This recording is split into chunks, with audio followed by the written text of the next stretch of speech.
Hello' everyone welcome back to our channel Parthapratim Majumdar. হয়, আজি আমি আকৌ কথা পাতিম আমি আজি HSS LC ভাৰ্চেছ ডিগ্ৰী বিষয়ে।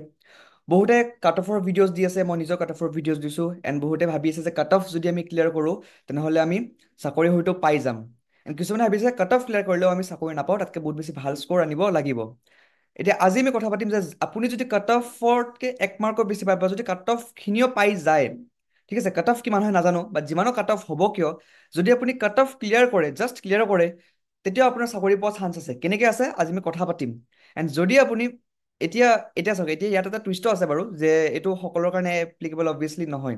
ঠিক আছে, চ' আমি গোটেইখিনি বস্তু কথাটো ডিছকাছ কৰিবৰ কাৰণে ভালকৈ ভিডিঅ'টো চাব।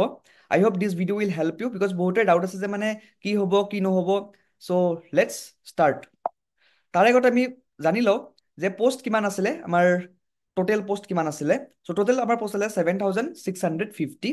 ওমেনৰ কাৰণে কিমান ৰিজাৰ্ভ আছিলে? 1929।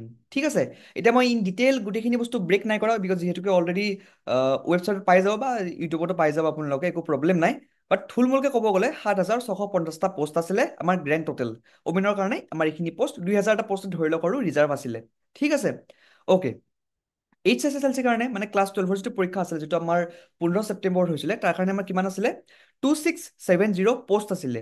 ঠিক আছে, গোটেইখিনি মিলাই কিনে। এণ্ড উইথ ছায়েন্স, মানে যিসকলৰ ছায়েন্স আছিলে 11-12 তেওঁলোকৰ কাৰণে 578 আছিলে, মানে এৰাউণ্ড 600 ধৰি লওক আৰু আছিলে। টোটেল পোষ্ট কিমান আছিলে? 3,248। ইয়াত মই এটা বস্তু কৈ দিব বিচাৰিছোঁ যে লাষ্ট যিটো আমাৰ ADR হৈছিলে 1.0, তাতে আমাৰ কিন্তু 2,100হে চামথিং পোষ্ট আছিলে এই পাৰ্টিকুলাৰ কেটেগৰীটোত। বাট এতিয়া আমাৰ পোষ্ট আছে 3,248, মানে আমাৰ 1,000টা পোষ্ট বেছি আছে আগৰ বাৰতকে। বহুতে ভাবিছে যে নাই পোষ্ট কম আছে, একচুৱেলি পোষ্ট বেছি আছে HSS LC এই পাৰ্টিকুলাৰ কেটেগৰীটোত। আপোনালোকে গৈ পেলাই চেক কৰি ল'ব পাৰে, যদি মই মানে ডাটাটো ভুলকে কৈছোঁ, এবাৰ গৈ পেলাই চেক কৰি লওক। HSS LC কেটেগৰীটোত পোষ্ট বেছি আছে, 1,100 চামথিং পোষ্ট বেছি আছে। Okay. Degree without computer post যথেষ্ট কম, মাত্ৰ 456। উইথ কম্পিউটাৰ যথেষ্টখিনি বেছি, 3,478। লাইব্ৰেৰিয়ানৰ 7 এণ্ড ষ্টেনোগ্ৰাফিৰ 151। বাট এইখিনিৰ মানুহো কম থাকে, চ' ইমান একো প্ৰব্লেম নাই। অ'কে, চ' এতিয়া আমাৰ ড্ৰাইভাৰৰ পোষ্ট আছিলে 310, যথেষ্ট কম হয়। লাষ্ট টাইম আমাৰ বহুতখিনি আছিলে, ইয়াতকে 4 টাইমছ নে 5 টাইমছ আছিলে ইয়াতকে। ঠিক আছে, বাট ইয়াত বহুত কম আছে। চ' এতিয়া কথাটো হ'ল যে এই গোটেইখিনি বস্তু মোৰ কোৱাৰ কাৰণটো কি হয়? কাৰণটো এইটো হয় যে আমাৰ HSS LC versus degree, ৱেৰ is competition ক'ত আছে? এতিয়া চাওক, যিখিনি মানুহে আপোনাৰ HSS LC কোৱালিফাই কৰিব, মানে কাট অফটো জাষ্ট ক্লিয়াৰ কৰিব, প্ৰথম কথা 1:2 ৰেচিঅ' মাতিব লাগে, যেনেকৈ লাষ্ট টাইম মাতিছিলে। যদি 1:3 ৰেচিঅ' মাতে দেন মই গম নাপাওঁ, বাট মই 1:2 ৰেচিঅ' ধৰি পেলাই কথাটো কৈ আছোঁ। ঠিক আছে, যিহেতু লাষ্ট টাইম মাতিছিলে, তো এইবাৰো সেই হিচাপতে মাতিব লাগে। এণ্ড 1:3 ৰেচিঅ' মাতে APSC কণ্ডাক্ট কৰা এক্সামছবোৰত। চ' ইয়াত আমি কনফিউজ হ'ব নালাগে, বিকজ ইয়াত 1:2 ৰেচিঅ' জেনেৰেলি মাতা দেখা যায়। নাও দ্য কুৱেশ্যন ইজ যে যিখিনি আমাৰ পোষ্ট আছিলে, কিমান পোষ্ট আছিলে আমাৰ এবাৰ চাই লওক আপোনালোকে। 3,248। ঠিক আছে, মানে 6,500টামান মানুহ মাতিব তেওঁলোকে আমাৰ যিটো ৰিটেন ওৱান, মানে যিটো ৰিটেন কোৱালিফাই কৰিব 15 পৰীক্ষাটোত। 6,500টামান মানুহে কোৱালিফাই কৰিব। এতিয়া মই জানো যে তাৰে এৰাউণ্ড 30-40% মানুহেতো গেৰাণ্টি ডিগ্ৰীটো পাই যাব। ঠিক আছে, ইনফেক্ট 50%ও পাব পাৰে। ঠিক আছে, বিকজ যিসকল মানুহে ভাল কৰিছে সেই পাৰ্টিকুলাৰ পৰীক্ষাটো, 110-120তকৈ বেছি পাইছে, তাৰ যথেষ্ট চান্স আছে যে তেওঁলোকে ডিগ্ৰীটো ভাল কৰিব। এইটো অবভিয়াছলি মানে ইয়াত একো 100% গেৰাণ্টি নাই, বাট 50%।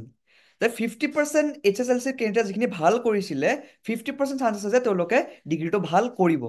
ঠিক আছে, ডিগ্ৰীটো তেওঁলোকে ভাল মাৰ্কছ পাব, সেইটো কনফাৰ্ম। চ' 50% মানুহে যদি ডিগ্ৰীত পাই যায়, 6,500টা মানুহ মাতিলে, তাৰ 3,000টা মানুহে ধৰি লৈছোঁ মই, 3,000টা মানুহ 50% হয়, তাতকৈ অকণমান কম হয়। 3,000টা মানুহে যদি ডিগ্ৰীটো পাই যায়, ষ্টিল আমাৰ 3,500টা পোষ্ট আমাৰ বাকী থাকি যায় HSS LCত। চ' যদি 6,500টা পোষ্ট আমাৰ মাতে, যদি ৰিটেন কোৱালিফাই কৰে 6,500টা মানুহে আমাৰ HSS LCত, 3,000টা মানুহে যদি ডিগ্ৰীত পাই যায়, বাকী 35,000টাৰ ভিতৰত ক'ব গ'লে ধুনীয়াকৈ 3,000টা পাই যাব, 30-100 পাই যাব। অকল 300টা মানুহে চিলেক্ট নহ'ব। চ' আপোনাৰ চিলেকশ্যনৰ চান্স বহুত বেছি যদি আপুনি HSS LCৰ জাষ্ট ৰিটেন কোৱালিফাই কৰিছে, ফৰ এক্সাম্পল 110 আছিলে কাট অফ, 100 পাইছে, 110 পাইছে, 100 পালে কেনেকৈ হ'ব? 110 আছিলে কাট অফ, 110 পাইছে, 111, 112, যিয়ে পাওক কিয় আপোনাৰ চান্স বহুত বেছি কোৱালিফাই কৰা HSS LC এই পাৰ্টিকুলাৰ এক্সামটো। ঠিক আছে, skill test, obviously skill test ভাল কৰিব লাগিব, বাট ভাল যদি ইমান হোৱাও নাই, তথাপিতো মানে চান্স বহুত বেছি আছে ইয়াত পোৱা। বাট ইয়াৰ উল্টা হৈ যাব ডিগ্ৰীত কি হৈ যাব? ডিগ্ৰীত মানে কি হৈ যাব, কম্পিটিশ্যনটো হাই, বিকজ এতিয়া কম্পিটিশ্যন হাই এই কাৰণত হয় যে মানে মানুহৰ কাৰণে ন, ডিগ্ৰীত 4,000 মানুহ মাতিব, 4,000, 4,000, 8,000 মানুহ মাতিব, ঠিক আছে। ডিগ্ৰীত মাতিব 8,000 মানুহ, এৰাউণ্ড 8,000 কৈছো দেই, বিকজ 8,000তকৈ একজেক্ট 8,000 নহয় মানে, এৰাউণ্ড 8,000 মানুহ ডিগ্ৰীত মাতিব। এতিয়া তাৰে ভিতৰত 4,000টা মানুহে পাব। এতিয়া তাতে কম্পিটিশ্যন অকণমান বেছি হৈ যাব, কিয়? কাৰণ কোনে পাব কোনে নাপাব সেইটো একো গেৰাণ্টি নাই, ঠিক আছে। চ' সেইকাৰণে ইয়াত অকণমান হৈ যাব। ফৰ এক্সাম্পল ডিগ্ৰীত যদি কাট অফ যায় 115, তো 115 পালে চান্স কমি যাব। এক্সাম্পল দিছোঁ, মই কাট অফ 115 বুলি নাই কোৱা। এক্সাম্পল দিছোঁ যে যদি আমাৰ কাট অফ যায় 115 ডিগ্ৰীৰ ক্ষেত্ৰত, জেনেৰেলৰ কথা কৈছোঁ মই, তেনেহ'লে 115 পোৱাখিনিৰ কাৰণে অকণমান প্ৰব্লেম হ'ব পাৰে। 120, 125, 130 লাগিব মানে একদম কনফাৰ্ম চিলেকশ্যনৰ কাৰণে। যদি কাট অফ যায় 105, তেনেহ'লে 110, 115, 120 লাগিব। চ' তেনেকে ধৰণে আমি ডিগ্ৰীত চাব লাগিব। বাট ইয়াত একো মানে থুলমূলকে একো ইয়াত ডাটা নাই বা ইয়াত একো ফেক্ট নাই, বাট জাষ্ট মই ইয়াত লজিকেলি বস্তুখিনি কৈছোঁ যে HSSLC-ত কম্পেৰেটিভলি অকণমান ইজি হ'ব ডিগ্ৰীতকে। কিয়? কাৰণ HSLC-ত পোৱা ষ্টুডেণ্টছখিনিয়ে ডিগ্ৰীটো পাই যাব, গোটেইখিনি নাপায়, 50% মানে পাব, 40% মানে পাব। জাষ্ট এটা আইডিয়া দিছোঁ মই। তো যিসকল ষ্টুডেণ্টছে HSLC-ত পাইছে, তেওঁলোকে ডেফিনেটলি হেপী হ'ব লাগে যে য়েছ, মোৰ মাৰ্কছ অকণমান ভাল আছে HSLC-ত, মই ডেফিনেটলি পাই যাম।